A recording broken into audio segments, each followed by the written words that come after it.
tudo bem? Boa tarde. Hoje é boa tarde.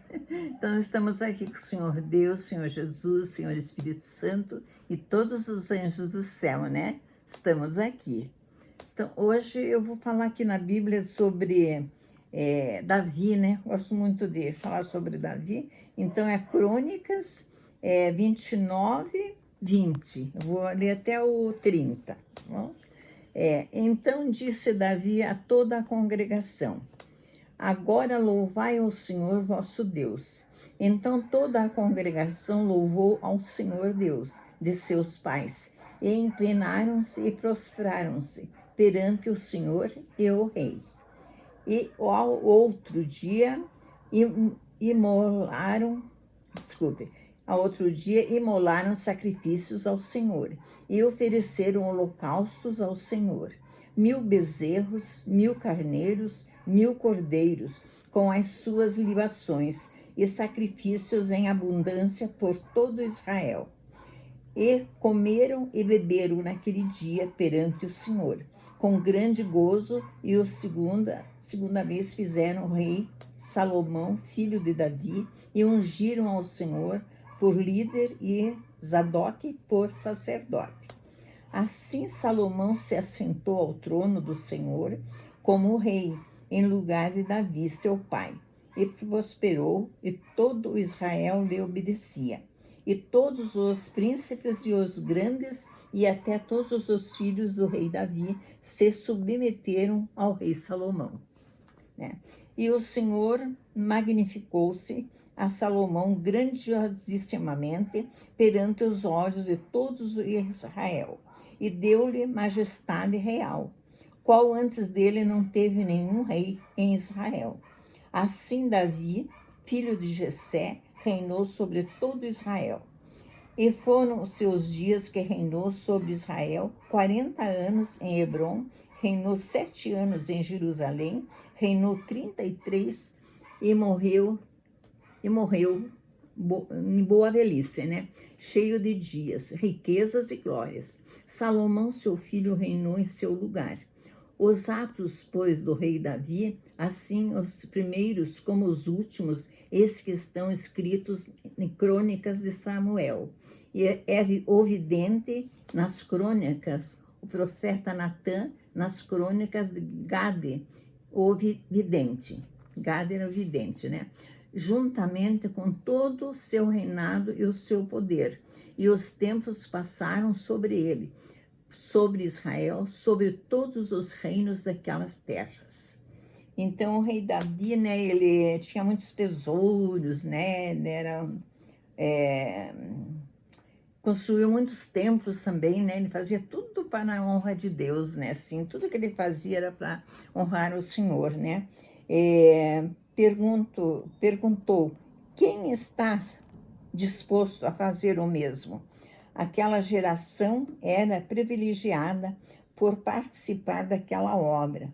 O povo, porém, deveria ofertar com alegria, coração voluntário e consciência de que estava dando aquilo que o próprio Deus tinha lhe concedido, né? Tudo era Deus que tinha concedido.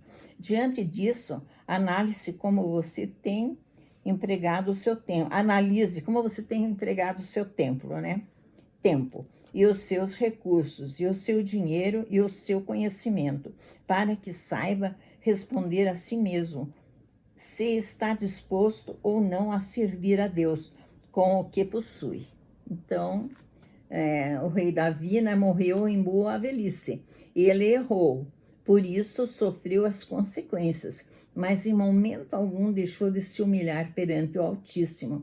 Davi fez o Senhor a sua maior riqueza e ainda levou uma nação inteira a glorificar. Este foi o segredo do rei na conservação de sua fé, na conquista da sua salvação, né? A conquista dele foi a salvação. Todos os problemas o mantiveram aos pés do eterno Deus. Assim deve ser conosco. Problemas, dificuldades não são motivos para nos afastarmos do Altíssimo. Pelo contrário, quanto mais comunhão tivermos com Ele, mais paz, segurança vitórias nós teremos, né? Então, a gente não pode se afastar de Deus, porque na hora do problema ali, eu já falei nesses dias, daí que a gente tem que se chegar mais e mais a Deus, para não perder a ligação, né, com o Senhor Deus, assim, né? E daí aqui tem Romanos, aqui também está escrito que... porque a Escritura diz: todo aquele que nele crê não será confundido, porquanto não há diferença entre judeus e grego, porque um mesmo é o Senhor de todos, rico para com todos os que invocam. Ele é um Deus maravilhoso, né? Ele tem tudo para nos dar, né? Assim, para a gente não deixa faltar nada, né? Na hora da angústia ele está ali, na hora da alegria ele também está ali, né? Então Deus tá, em todos os momentos ele tem que estar com a gente, né? E por isso que eu sempre digo, né? Vão na igreja, lá tem a bênção das 7 portas, né? Então a pessoa escreve aqui o seu pedido, aqui o que está passando, o agradecimento também a Deus, né? Então todo domingo a pessoa escreve aqui o pedido, né? Leva lá na igreja, eles ficam orando o tempo todo lá para as pessoas, né? Necessitadas, pessoas que até com alegria ou com tristeza, assim, porque Deus, ele ouve tudo mesmo, né? Ele ouve tudo, tudo, tudo. Não passa um lá que ele não saiba, né? Eu sei disso porque eu já conversei muitas vezes com Deus e ele me respondeu, né? E daí é por isso que eu passo para vocês, né? Porque se eu não tivesse uma experiência com Deus, eu não, talvez não estivesse nem aqui falando, né? Mas eu tive experiência, até para mim falar o que eu estou falando aqui, né? Eu pedi para Deus, né? Porque, mas pedi assim, né? Sem pensamento, assim, disse, meu Deus, o que eu estou fazendo? Fico lá na igreja sentada lá, todo domingo estou lá sentada, não, eu não estou feliz, eu não estou satisfeita, eu preciso fazer alguma coisa. Daí, já na segunda-feira ali, Deus já me deu a resposta, né? Que eu estou fazendo uma coisa que jamais eu mesma, se não tivesse conhecido Deus, estaria aqui falando. Eu estou aqui falando porque Ele que coloca as palavras na minha boca, tá bom? Por isso que eu quero que vocês cheguem a Deus mesmo, que é só Ele que pode resolver tudo na sua vida, doença, de filhos, de marido, de sogra, de todo mundo. É só Deus mesmo. Pois amanhã esperamos vocês todos na igreja. Vocês vão gostar muito, muito mesmo, né? Tchau. Deus abençoe. Tchau, tchau. Amém.